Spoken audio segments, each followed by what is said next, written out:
The microphone slipped from Steve Harvey's hand for the second time that afternoon. But this time it wasn't from laughter. The sound of metal hitting the studio floor echoed through the Family Feud. Set as 300 people sat in complete silence, watching a moment that would change television history. What had started as the most routine Wednesday taping of the season had become something nobody could have scripted, directed, or prepared for. It all began when Steve noticed that one contestant wasn't celebrating with her family. The Rodríguez family from San Antonio had just won their 4th consecutive game, securing their spot in the championship round. Confetti cannons fired, the audience cheered, and Steve was doing his signature victory dance when he caught sight of 23-year-old María Rodríguez standing perfectly still at the family podium, while her parents, siblings, and cousins jumped and hugged around her. María stared straight ahead with an expression that made Steve's comedian instincts go quiet. Something was wrong. The Rodríguez family had been electric all week. They charmed audiences with their quick wit, infectious laughter, and the kind of family chemistry that made great television. María, a nursing student from UTSA, had been their secret weapon, fast with answers, quick with jokes, and blessed with a kind of natural charisma that made Steve smile every time she stepped up to the podium. But now, as celebrations swirled around her, María looked like she was somewhere else entirely. Steve had been hosting Family Feud for over a decade.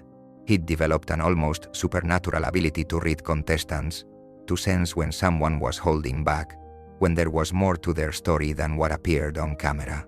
And everything about María's body language in this moment screamed that she was carrying something heavy. The celebration continued around them. Cameras captured the family's joy. Producers prepped for the next segment, and the audience basked in the excitement of watching a family achieve something special. But Steve couldn't shake the feeling that the real story wasn't the victory. It was whatever was happening behind María's eyes. During the commercial break, Steve approached the Rodríguez family podium with his usual post-game congratulations routine.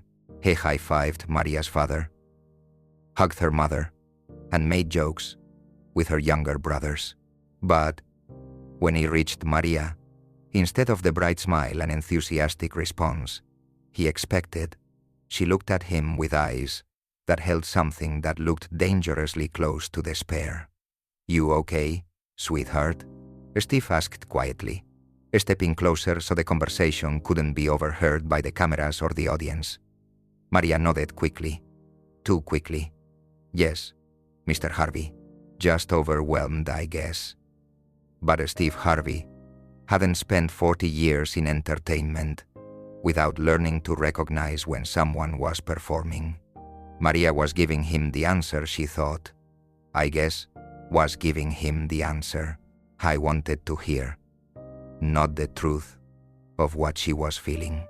The cameras were about to roll again for the final segment when Steve made a decision that would define everything that followed. Instead of returning to his podium, he stayed next to María. "Ladies and gentlemen, Marías and gentlemen," he announced as the cameras came back live.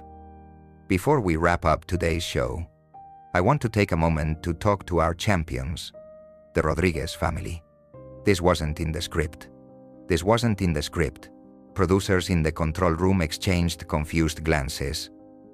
The standard format was to congratulate the winners, announce tomorrow's show, and roll credits.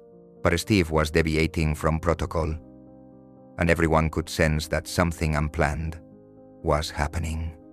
"María," Steve said, turning his full attention to the young woman who had helped her family achieve something remarkable.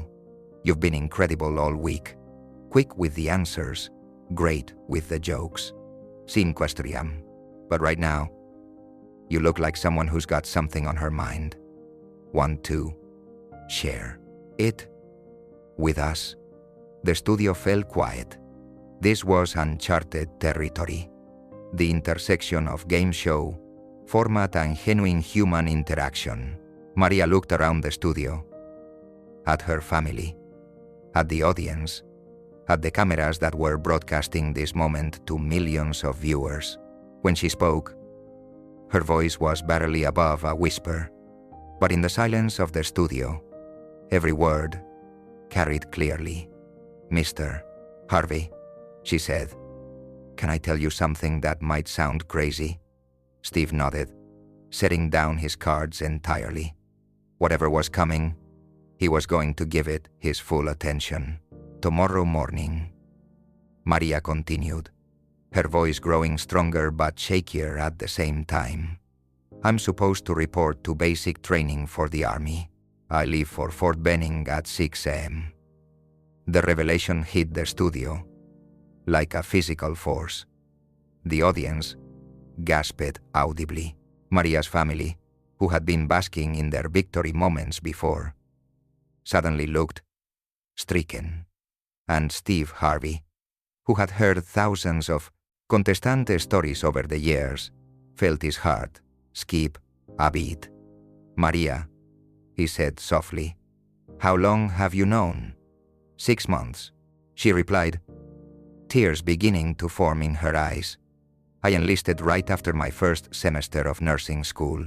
My family needed the money for my younger brother's education, and the army was the only way I could afford to finish my degree."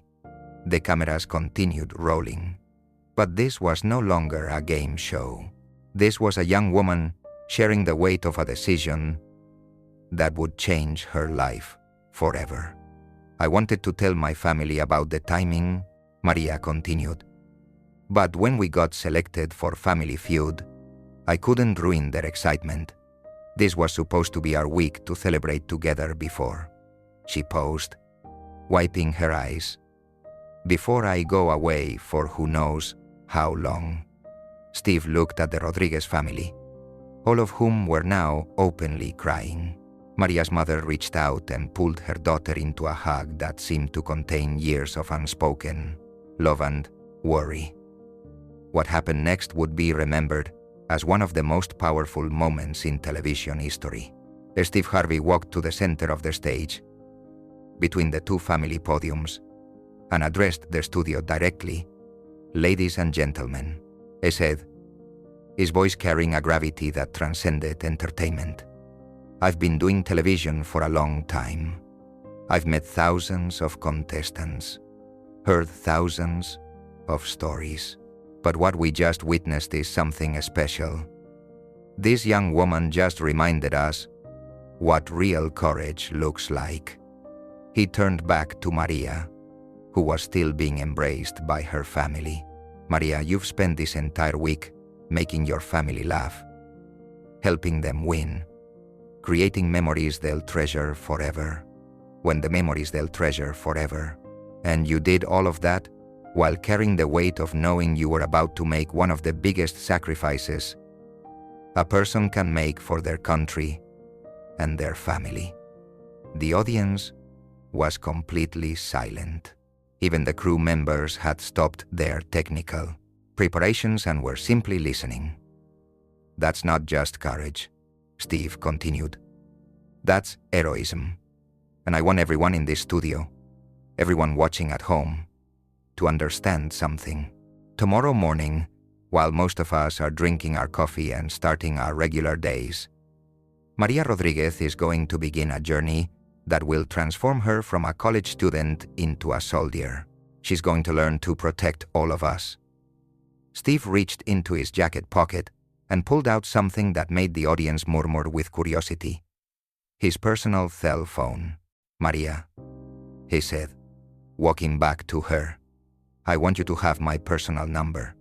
Not for when you're famous, not for when you want something, but for when you're scared, when you're homesick, when you need to hear from someone who believes in you." He handed her the phone so she could enter her own number. "But more than that," Steve continued, "I want to make you a promise. Right here, right now, in front of everyone. Your ever family just won $20,000 on this show. That money is going to help with your brother's education, just like you planned. But I'm going to add something to it. The studio held its breath. My foundation is going to set up a scholarship in your name. The María Rodríguez Courage Scholarship, for other young people who are making sacrifices for their families' futures.